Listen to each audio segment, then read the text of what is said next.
बिस्मिल्लाहिर्रहमानिर्रहीम। Dear student, chapter number 6 से next important topic आज डिस्कस करने जा रहा हूं, वो है structure of flu virus. Dear students, इस टॉपिक में हम फ्लो वायरस का लेटर इंट्रोडक्शन करेंगे और उसके बाद इसका स्ट्रक्चर डिस्क्राइब करूंगा। स्टूडेंट्स, ये जो वायरस आप लोगों को यहाँ पे वर्ड नजर आ रहा है फ्लो वायरस, यानी यू कैन से कि हमारे पास एक वायरस है जो ह्यूमन में और नॉट ओनली ह्यूमन प्लस आप लोग लिख सकते हैं कुछ और भी एनिमल्स इसमें इंक्लूड हैं जो ह्यूमन या अदर एनिमल्स में काज करता है एक डिसऑर्डर को जिसका नाम रखा जाता है इन्फ्लुएंजा। डियर स्टूडेंट्स, ये इन्फ्लुएंजा काज करने वाला वायरस जिसको हम कह सकते हैं कि नज़ला जुकाम काज करने वाला या लगाने वाला virus we call the flu virus और इन्फ्लुएंजा वायरस। डियर स्टूडेंट्स, ये जो इन्फ्लुएंजा वायरस है ये इन्फेक्ट करता है ह्यूमन को, लेकिन यूजुअली ये जब अटैक कर जाता है इन इंसान की बॉडी में, जब इस वायरस का अटैक आता है तो अटैक इनका हमारे बॉडी के रेस्पिरेटरी सिस्टम के एपिथेलियल सेल्स के ऊपर होता है। कौन से सेल्स के ऊपर? एपिथेलियल सेल्स के ऊपर। स्टूडेंट, जैसा कि आप लोग जानते हैं कि virus are obligatory parasite, mean they live inside the living cell. ये हमारे एपिथेलियल सेल में रह के हमारे बॉडी में या बाकी कुछ एनिमल्स में भी ये क्या काज करता है? इन्फ्लुएंजा काज करता है। तो this virus was discovered by the scientist named Smith. इसको स्मिथ ने इंट्रोड्यूस करवाया इन 1933 में। स्टूडेंट्स, इससे पहले भी मैं आप लोगों को HIV वायरस के बारे में डिटेल से बता चुका हूं। HIV वायरस एक फैमिली से ताल्लुक रखता है, we call them the retro virus. लेकिन ये जो हमारे पास इन्फ्लुएंजा का वायरस है, नोट कर लें कि इन्फ्लुएंजा वायरस एक एनवेलप्ड वायरस है, मीन कि इनकी बॉडी के एनवेलप में बंद होती है। जैसे कि HIV का भी मैंने कहा था कि ये जो बाहर वाला लेयर एनवेलप कहलाता है, बाद में मैं स्ट्रक्चर में डिस्क्राइब करूंगा।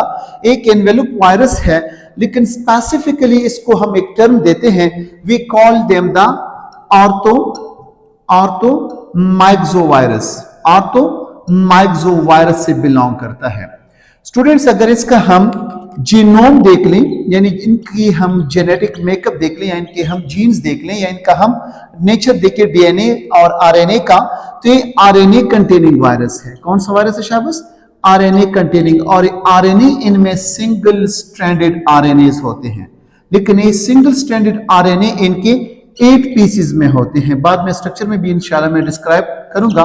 इनके जो जीनोमिक मेकअप है ये मुश्तमिल है सिंगल स्ट्रैंडेड RNAs पे, और ये RNAs तकरीबन 8 टुकड़ों में पाए जाते हैं। और यही RNA इनकी मैसेंजर RNA बाद में प्रोटीन सिंथेसिस में और अपने बॉडी के प्रोटीन स्ट्रक्चर को यानी बनाने में काफी अहम रोल अदा करते हैं। तो डियर स्टूडेंट्स, अगर हम इस वायरस का शेप और साइज के बारे में देखना चाहें तो इस वायरस का shape you can write here कि स्पेरिकल भी हो सकता है, और बास बुक में आपको मिलेगा कि लॉन्ग स्पेगेटी टाइप का भी होता है। किस टाइप का? स्पेगेटी टाइप का भी आपको मिलेगा। लॉन्ग स्पेगेटी टाइप और स्पेरिकल इनका शेप होता है। और साइज के हवाले से अगर बात की जाए तो तकरीबन 80 से लेकर यानी 120 नैनोमीटर के साइज के बराबर होते हैं, यानी 80 से लेकर 120 नैनोमीटर के साइज में होते हैं। और ये वायरस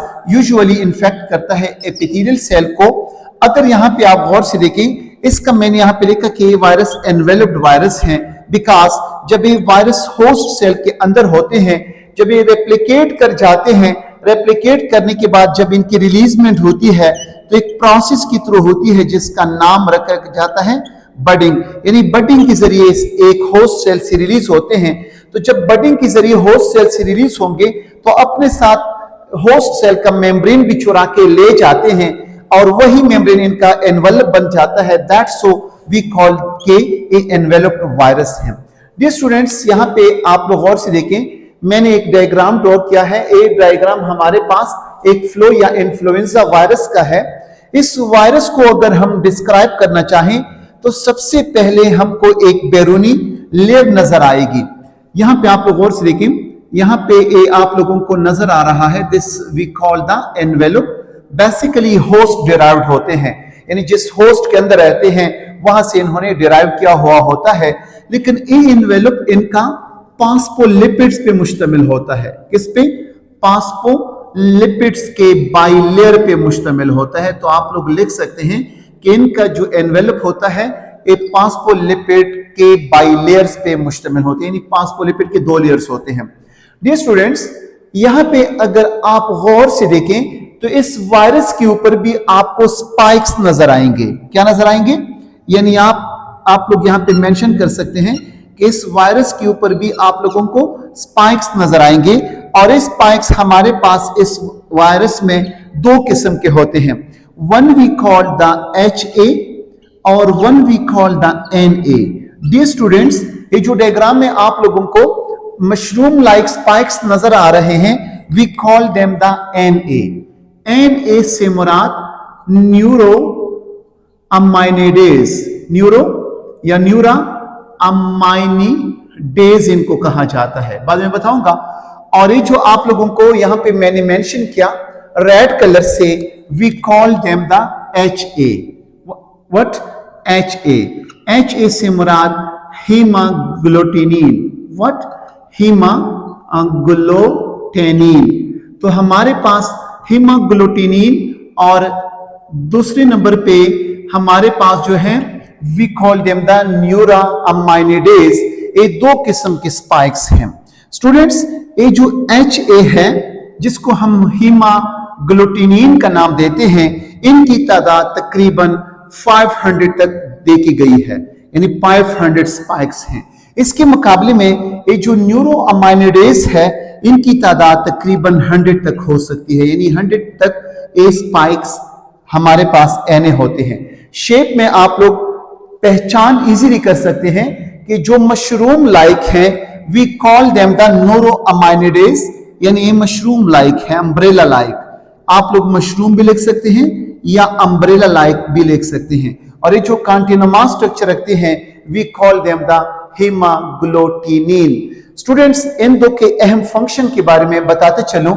जब ये वायरस आपके एपिथेलियल सेल के ऊपर अटैक करता है तो सबसे पहले अटैचमेंट में यही वायरस के स्पाइक्स यूज होते हैं। तो यहां पे आप लोग लिख सकते हैं कि वाले यानी स्पाइक्स अटैचमेंट में हेल्प करते हैं किसके ऊपर?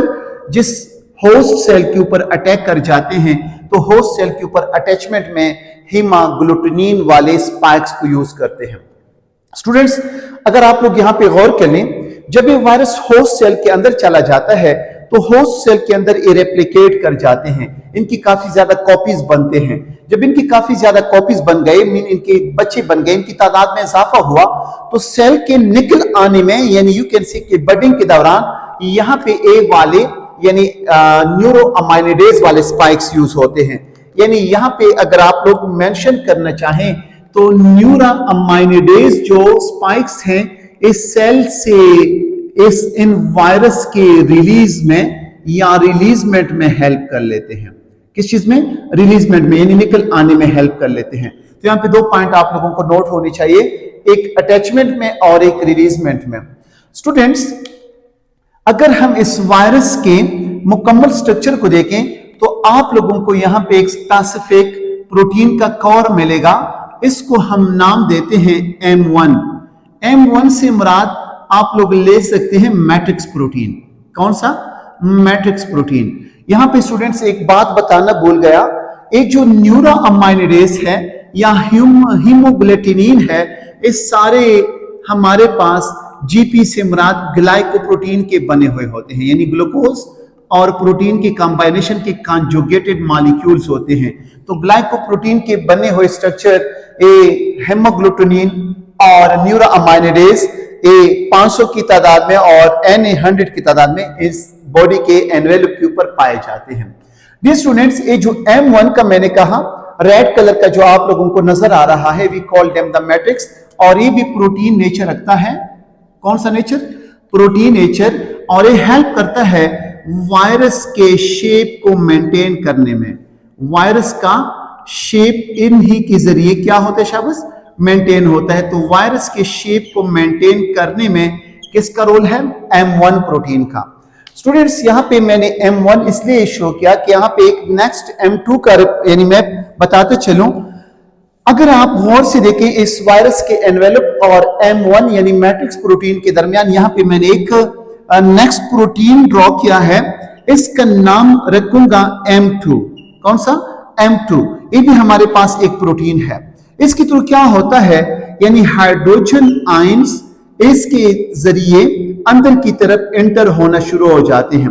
देखिए स्टूडेंट्स, एक फर्ज कर लें कि ये वायरस हमारी बॉडी के एपिथेलियल सेल में है, तो हमारे एपिथेलियल सेल इसका यानी आउटर रीजन बनाएगा और हमारे एपिथेलियल सेल से हाइड्रोजन आयन इसके बॉडी के अंदर यानी क्या होते हैं शाबाश, चले जाते हैं। हाइड्रोजन आयन जब इसके अंदर चले आए तो यहाँ पे नेचर ज्यादातर कौन सा बनाएगा? एसिडिक, और वायरस की रेप्लिकेशन के लिए एसिडिक नेचर का होना जरूरी है। तो इस प्रोटीन चैनल के जरिए M2 के जरिए हाइड्रोजन आयन की काफी एंट्रेंस हो जाती है towards the inside. Dear students, अगर इस फ्लो वायरस का हम जीनोमिक सेटअप देखें, यानी इसमें आप लोगों को आरएनए मिलेगा और ये आरएनए तकरीबन 8 टुकड़ों पे मुश्तमिल होती है और ये आरएनए सिंगल स्ट्रैंडेड होती है। जैसे कि मैंने पहले भी कहा था कि हम वायरस की क्लासिफिकेशन अकॉर्डिंग टू जीनोम भी कर लेते हैं कि डीएनए कंटेनिंग वायरस है या आरएनए कंटेनिंग। तो ये आरएनए कंटेनिंग वायरस है, लेकिन इसमें आप लोगों को 8 पीसेस आरएनए के मिलेंगे। स्टूडेंट, जैसा कि आप लोग देख रहे हैं, दिस इज द आरएनए जो मैंने यहाँ पे ड्रॉ किया है, और इस सिंगल स्ट्रैंडेड आरएनए के 8 टुकड़े जिनमें आप लोगों को तकरीबन 11 जीन्स देखने को मिलेंगे। और ये 11 जीन्स बाद में अपने ट्रांसक्रिप्शन करने के बाद इनकी ट्रांसलेशन हो जाती है। तो ये वायरस के ऊपर जितने यानी डिफरेंट टाइप्स के प्रोटीन आपको नजर आ रहे हैं, इन जीन की बदौलत इनकी ट्रांसक्रिप्शन प्रोसेस के जरिए बना लेते हैं। स्टूडेंट्स, यहाँ पे एक अहम चीज बताते चलूं, इनकी आरएनए नेकेड नहीं होती, इनकी आरएनए के ऊपर एक स्पेशल कोरिंग होती है। हर एक आरएनए अपने एक स्पेशल कोर में यानी बंद हुई होती है, जिसको हम एक स्पेसिफिक नाम दे सकते हैं। We call them the nuclear envelope. कौन सा शाबाश?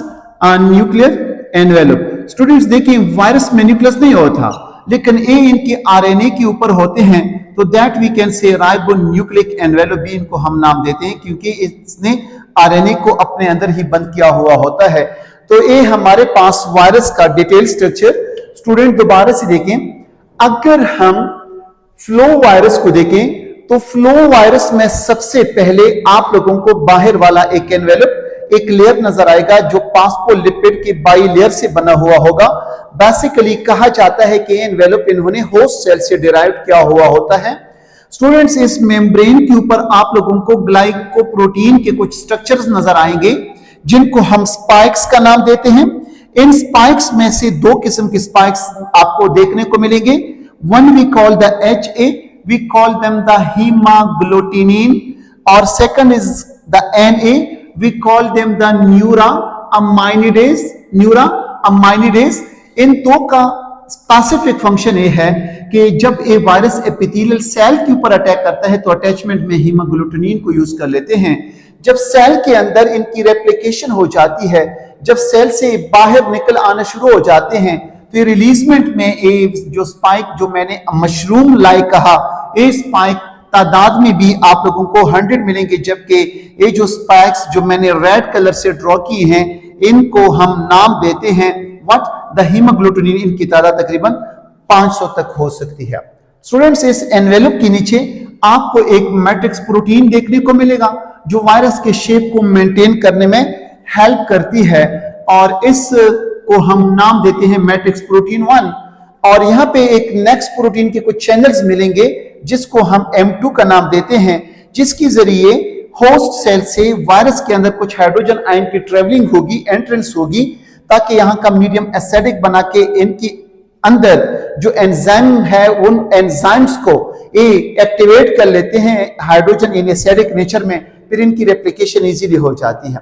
स्टूडेंट्स, अगर हम फ्लो वायरस का जीनोमिक सेटअप देखें तो आरएनए कंटेनिंग वायरस है और आर्थोमॉक्सी के फैमिली से बिलोंग करता है, और यहाँ पे आपको 8 पीसेस आरएनए के मिलेंगे, और ये 8 पीसेस में आप लोगों को तकरीबन 11 जीन्स में मिलेंगे।